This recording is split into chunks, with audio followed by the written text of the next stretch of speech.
తీరని ఆర్థిక కష్టాలతో సతమతమవుతున్నారా?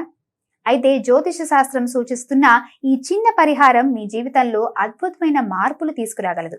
ఒక కొబ్బరికాయను తీసుకుని ఆవు నెయ్యితో కలిపిన సింధూరంతో దానిపై సవ్యస్వస్తిక్ గుర్తును వేయండి. దానికి ఒక ఎర్రని వస్త్రాన్ని చుట్టి పూజ గదిలో ఉంచి సాయంత్రం ఆ కాయను ప్రవహించే నీటిలో వదలాలి. ఇలా చేయడం వల్ల అప్పుల బాధలు తొలగి ఏదో ఒక రూపంలో మీకు ధన సహాయం అందుతుందని శాస్త్రం చెప్తోంది. అలాగే ఇంట్లో ప్రతికూల శక్తులు పోవాలంటే ఆవు పాలు, పెరుగు, నెయ్యి, గోమూత్రం, రాళ్ల ఉప్పు కలిపిన నీటిని ఇంటి నలుమూలలా చల్లండి. మరో శక్తివంతమైన మార్గం కుబేర ముగ్గు. పూజ గదిలో బియ్యపిండితో 9 గడుల చతురస్రాన్ని గీసి అందులో వరుసగా 27, 20, 25, 22, 24, 26, 23, 28, 21 అనే సంఖ్యలను కుంకుమతో రాయండి.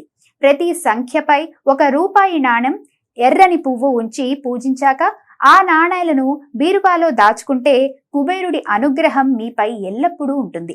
జమ్మి చెట్టు మొదట్లో బెల్లం కలిపిన పాలు పోసి 5 ప్రదక్షిణలు చేసినా ఆర్థిక స్థితి మెరుగుపడుతుంది. నమ్మకంతో చేసే ఈ చిన్న ప్రయత్నం మీ ఇంట లక్ష్మీ కటాక్షాన్ని కురిపిస్తుంది.